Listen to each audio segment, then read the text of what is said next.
Shama akkam jirtu dhaggeeffattoota televezyiinii moo nagaan waaqayyo iddoo jirtanitti isiniif haa ta'u yeroo hundumaa eebba ganamaa sagalee waaqayyo dubbachuudhaan isinii kadhachuu irratti akka argamu hin beektu.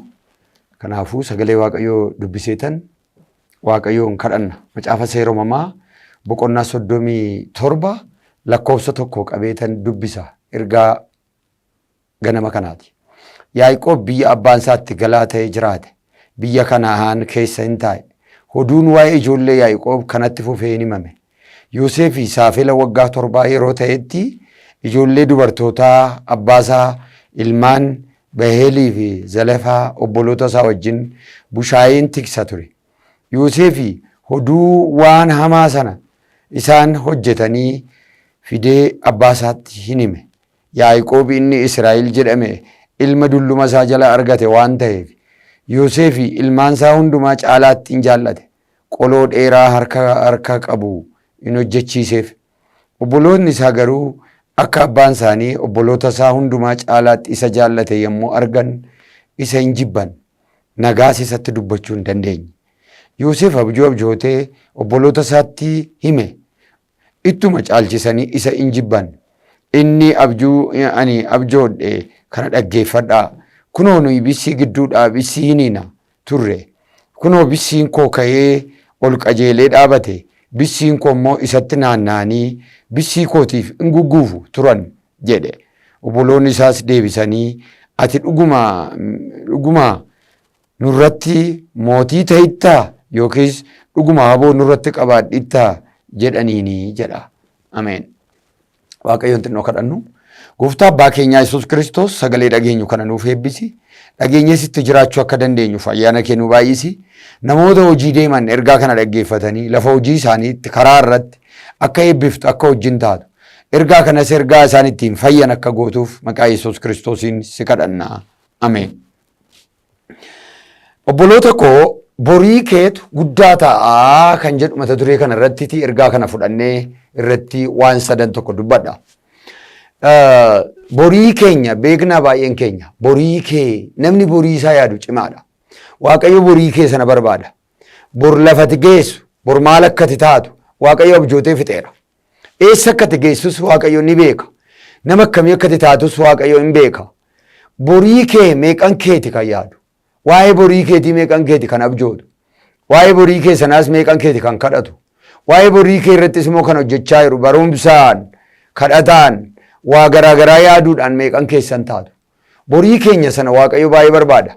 Borii keenya yaaduu dhiifnee waan irraa irratti yeroo keenya akka balleessinu waaqayyo barbaadu. Namoota baay'ee yoo argitan yeroo isaanii waan xixinnoo irratti gubuudhaan isa borii irraanfatu. Lafa ga'uuf jedhan sana irraanfatu. Lafa dhaquuf jedhan sana irraanfatu. Maal akka ta'uuf jedhan sana irraanfatu. Waaqayyo gooftaan garuu borii kee sana barbaada. Boriin kee sun hojii qabasiif. Borii keetu guddaadha. Kutaa kana yoo dubbifattan lakkoofsa 5 Seera Uumamaa boqonnaa 37 lakkoofsa 5 lakkoofsa 6 lakkoofsa 7 irratti yoo dubbifattan jireenya Yoosef dubbata. Yoosef mana bolaa isaatii keessaa ijoollee bolaa isaatii keessaa mucaadhumaati. Yoosef mucaadhumaayyuu haa ta'u malee mucaadhumaa yeroo ta'etti abjuu qaba ture. Abjuu abjootu kanas obboloota isaa gidduutii ka'ee dubbata. Maatii isaa ke'a. Yeroo ka'ee Yoosef haasa'u akka jedhee dubbata ture. Nama borii akka ta'e nama egeree akka ta'e Yoosef yeroo sana dubbachuu jalqabe daa'imummaa isaatti. Jecha inni jedhus yoo jiraate bissii kootti bissii baay'eetu sagadaa jedheetu dubbata. Jechi Yoosef kun abbaa isaaf hin galle, haadha isaafis hin galle. Kana duwwaa miti obbolaa isaafis hin galle. Yoosef garuu ka'ee dubbata. Jecha inni jedhu sanarraan kan ka'e obbolaan isaa baay'ee aaran, haati isaa baay'ee aarti, abbaan isaas baay'ee aare. Mootiin irratti taata jedhanii waan yaadaniif. Guddummaa sannaa sa'u sana jibban. Jabeessee sani dubbatu sana jibban. Egeree isaa irratti sannaa sa'u sana jibban. Cimsee waa'ee ofii isaatii, waa'ee mana isaatii, waa'ee egeree isaatii sani dubbatu sana jibban. Jabeessee haasa'uu isaa sana hin barbaanne. Fuula isaa durri maal akka ta'e, eessa akka ga'uuf jedhu, maal akka ta'uuf jedhu sani dubbate sanatu ittiin tolle. Kanaaf Yoosefiin cimsanii isa jibbu turan. Jabeessanii isa san jaallatan turan. Waan isaan isa jibbaniifis tokko yoo jiraate waa'ee egeree isaatii, waa'ee bor eessa akka ga'u, maal akka ta'u sana haasa'u sana hin barbaanne. Kan isaan yaadanis yoo tokko yoo jiraate nu bushittaa, nu gaggeessittaa, nurratti mootii ta'ittaa jedhanii waan yaadaniif waa'ee Yoosef jedhe dhaggeeffachuus fudhachuus hin barbaadan turan. Egaa dhala namaa yoo argitan jireenyi dhala namaa ubaabayii baay'ee qaba. Ubaabayii sana keessatti namni jireenya isaa dubbachuu qaba. Abjoochuu qaba. Barreessuu qaba waa'ee ofii isaatii. Maal akka ta'u, nama akkamii akka ta'u, abjuu isaa lafa kaa'uu qaba namni. Yuusuf xinnummaa isaatii jalqabee nama kana yaadu ture. Amma fakkeenyaaf naggaadee ta'uu barbaadda yoo ta'e har'uma yoo yaaddeedha. Barataa cimaa ta'uu barbaadda yoo ta'e yoo har'uma yaaddeedha. Hojii guddaa tokko hojjechuu barbaadda yoo ta'e, piroojeektii guddaa qabda yoo ta'e yoo har'uma yaaddeedha. Karoora fuula kee duratti qabdu baay'ee isaa yoo har'umatti yaaddee irratti kadhachuu jalqabdeedha. Kan Waaqayyo si gargaaru. Yuusefi isa kana cimsee gadi baasee abjuu sana ofirratti dubbate. Ofirratti dubbachuun baay'ee nama gargaara. Yeroo hundumaa foon keenya yoo argitan gadaantummaa nutti dhageessisa. Ollaan namni wajjin barannu, wajjin oollu, wajjin deemnu, wajjin hojjennu baay'een isaanii gadaantummaa nurratti dubbatu. Lafi oollu baay'een isaa gadaantummaadha. Iddoon oollu, iddoon teenyu, iddoon deemnu hundumtuu gadaantummaa dubbatu. Sana mataan keenya sammuun keenya dhaggeeffata waan ta'eef yeroo hundumaa carraa gaarii nan arga waan gaarii biras nan ga'a jennee yaadnu. Waanum kana yaadneefis tokko yoo jiraate maatii irraa kana dhagaa guddannee karaarra yeroo deemnu kana dhageenya namaajii yeroo nyaannu yeroo oollu oolmaan keenya kana yoo ta'e yeroo hundumaa sammuun keenya doomineetii ta'a. Keessi keenyas yeroo hundumaa gadaantummaa nutti dhaga'ama. Annaman ta'uu hin guddadhu hin jabaadhu kan jedhutu jireenya keenyatti dhaga'ama. Macaafa fakkeenyaa irratti Salamoon namichi jedhamu akkas jedhe. Deebiin dubbii guddaan arraba keenya jala waan lama jiraa jedhe. Waan lama arraba keenya jala jiru sun maali? Du'aaf jireenya jedhe. Du'a jechuun maal jechuu isaati?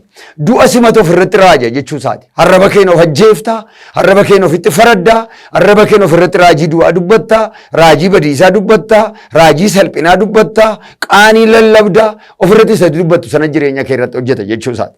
Namni baay'een arrabuma isaaniin ofirratti dubbatu.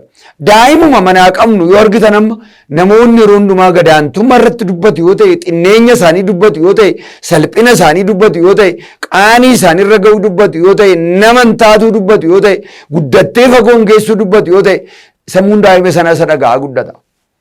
Kanaaf yeroo hundumaa egeree keenya sana barbaada Waaqayyo. Waaqayyo har'aa keessa rakkinni sirra jiru, har'aa keessa hiyyumni sirra jiru, har'aa keessa salphattee jirtu sana ilaala miti Waaqayyo. Borii keessa na barbaada.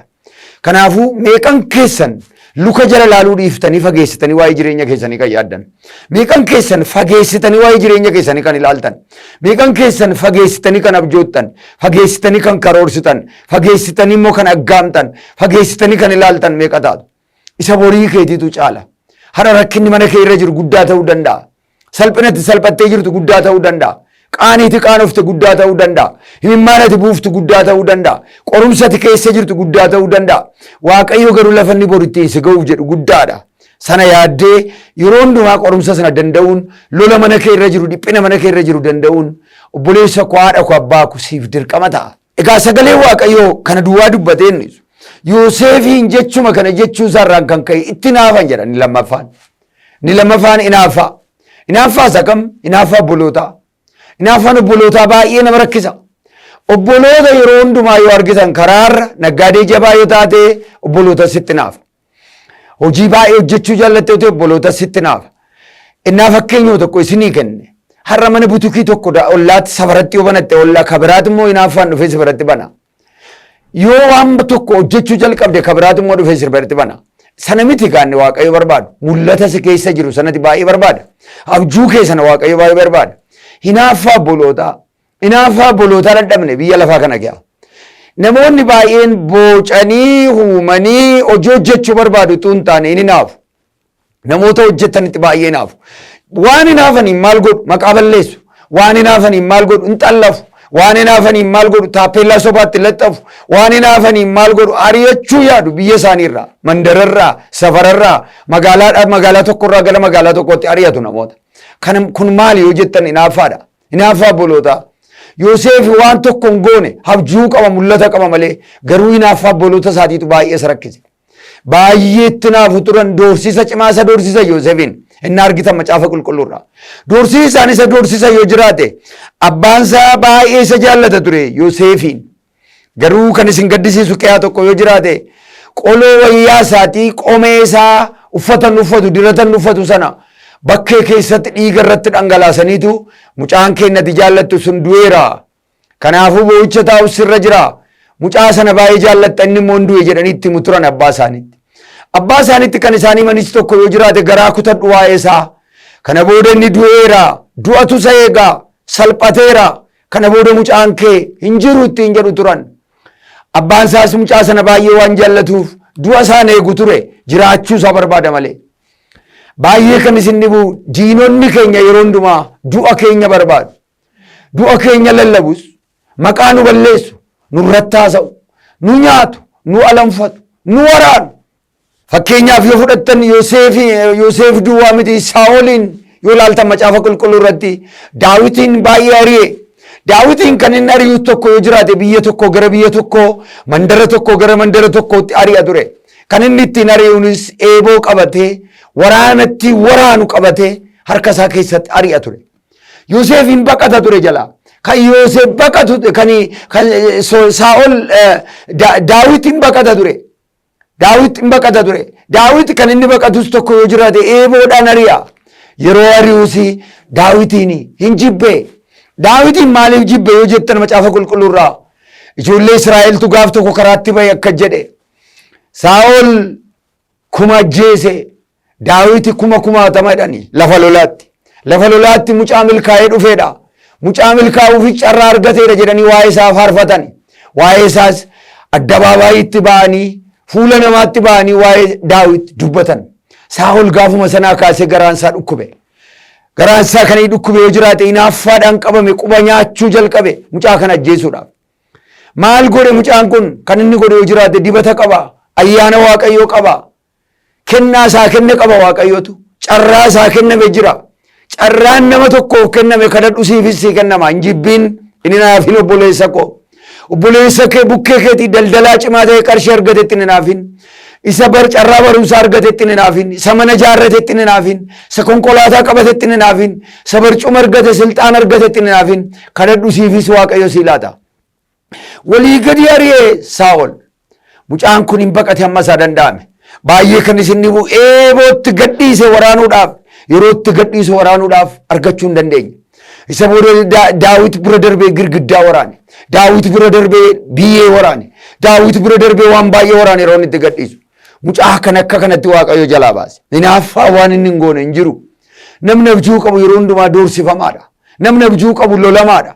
Namoonni yeroo hojjetanii waa fiduu danda'an abjuu lafa kaa'achuu dadhaban namoota warra abjuu qaban itti naafu.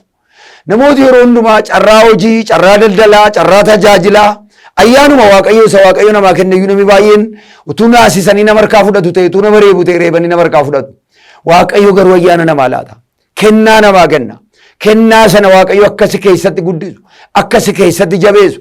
Abjuu Yoosefiif kenne sana sii kenneera Waaqayyo. Ayyaana Yoosefii kenne sana sii kenneera Waaqayyo. Dibata Yoosefii kenne sana sii kenneera Waaqayyo. Dibata sanaaf iddoo kenni. Ayyaana sanaaf iddoo kenni. Mul'ata sanaaf iddoo kenni. Carraa Waaqayyo sii kenne sanaaf iddoo kenni. Isuma Waaqayyo sii kenne sanatu fagoonsi ka'a. Sa Waaqayyo sii kenne sanatti moosisa. Sa Waaqayyo sii kenne sanatti ceesisa. Sa Waaqayyo sii kenne sanatti dabarsa. Mul'atu sun mul'ata guddaadha. Kanaafuu Waaqayyo har'a akka jedha. Abjuu keetu guddaadha. Lafati keessutu guddaadha. Waan ati argitutu guddaadha. Lafati boojitutu guddaadha. Carraa gurguddaa fuula kee dura jira. Kanaaf lolli sitti baay'ata. Obsi mul'ata kee hin gatin abjuu Waaqayyo sitti laate sanas hin gatin siin jedha Waaqayyo har'a ganama kana. Hin kadhanna Waaqayyoon. Mee kadhadhaa Waaqayyooni. Waaqayyoon isa hundumaa danda'u. Garaa keenya, laphee keenya, sammuu keenya, qalbii keenya Waaqayyotti kenninee kadhanna. Mul'ata sana keessa akka gooftaan si jiraachisuun kadhadha. Rola pakasa kalapa sheka taradana makla sotalaba gasan talalabashia. Abjuu kana yaa Waaqayyo obboleettiin koo abjuu qabdi nan arga. Mul'atatu keeshee jira nan arga. Mul'ata hojii, mul'ata barachuu, mul'ata daldaluu, mul'ata carraa gaariin waan gaarii tokkotti ba'utu keeshee jira. Garuu hinaaffaa obbolootaatu irra jira. Lolatu irra jira. Wallaansootu irra jira. Maqaa gooftaa Yesuus Kiristoosin irraa galagalchaadha. Mul'ata kana akka isheen hin ganne akka inni hin ganne harka isaa qabi. Akka inni mul'ata kana hin irraanfanne harka isaa qabi. Waan guddaa arga obboleessi kun. Waan guddaa argite obboleettiin kun. Mul'ata keessa ishee jiru kana jabeessi. Ayyaana ishee keessa kana jabeessi. Abjuu keessa ishee keessa kana jabeessi. Aangoo kenniteef kana jabeessiif gooftaa keenya Yesuus Kiristoos. Dibata guddaa isarra keessa sheerra keessa kan akka jabeessituun dabarsee harka keetti kenna. Lollolame jedhanii abjuu isaanii akka isaan hin ganne. Haaleluyyaa. Mul'ata isaanii akka isaan hin ganne. Haaleluyyaa. Kennaati kenniteef akka isaan hin ganne. Dibata irra keessa kan akka isaan hin ganne. Akka eegdu akka gargaartu dabarsee harka keetti kenna. Ceetee akka isheen dabarsu ceekka inni darbu dabarsee harka keetti kenna. Galaana diimaa ulfaataa wallaansoo ta'ee fuula isaa dura dhaabatu kan akka inni darbuun dabarsee harka keetti kenna. Rakkina ulfaataa kana kee darbee mul'ata kana baatanii ijoolleen kee warri na dhaggeeffatan kun waan guddaa bira akka isaan ga'anan dabarsee harka keetti kenna. Namni lolamu kun abjuu qaba. Ilaanni namni na dhaggeeffatu kun abjuu qaba. Namni na dhaggeeffatu kun mul'ata qaba. Namni na dhaggeeffatu kun carraa hojii fuula isaa dura jira. Kanaaf lolli obbolootaatti baay'ata. Lolli safaraatti baay'ata. Lolli cheerchii keetti baay'ata. Lolli mandaraatti baay'ata. Lolli waajjiran keessa hojjetu keetti baay'ata. Har'a akka inni mo'atuun dabarsee harka keetti laadha. Mul'ata akka inni hin ganneen dabarsee harka keetti laadha. Humna dabaliif, ayyaana dabaliif, dibata dabaliif, aangoo dabaliif, gargaari Yesuus Kiristoos. Haaleluyyaa. Humna dabaliif, dibata dabaliif, humna dabaliif, gargaarsa ta'iif, wajjin ta'i, wajjin adeemii, dhaabii, gargaarii, mo'icha kenniif gooftaa keenya Yesuus Kiristoos. Gargaartee wajjin taatuuf guddaan si galateeffadha. Galanni siif ta'u gooftaa keenya. Gargaarsa keef hojii keessa guddaaf ulfaadhu ati. Yeroo hundumaa sagantaa eebba ganamaa dhaggeeffadhaa. Achi keessatti ergaa sagalee Waaqayyoo gaarii darbaa. Yeroo kadhataas hin qabaanna. Yeroo hundumaa gooftaan koo Yesuus Kiristoos sinaa eebbisu. Garaa keessaniif harka keessan gara Waaqayyootti ol fudhadhaatii. Waaqayyo isa eebbisuu danda'u irraatii eebba fudhadhaa. Waaqayyo sinaa eebbisu sinaa eegu. Waaqayyo fuula isaa isiniif eebbisu isinitti araaramu. Waaqayyo fuula isaa gara keessanitti adeebisu nagaa isaa hunduma keessaniif haa kennu. Maqaa Abbaatti, kan Ilmaatti, kan Hafuura Qulqulluuttis Waaqayyo tokko. Ameen. Gooftaan isin haa eebbisu. Akkuma kana ogeessa kaameraa obboleessa keenya Seenaa Lammii Waaqayyo si haa eebbisu ittiin jennaa. Akkuma kana torbee guyyaa guyyaatti ol argina. Ergaa kanatti akka jiraattaniif hunduma keessan gooftaan gargaaru.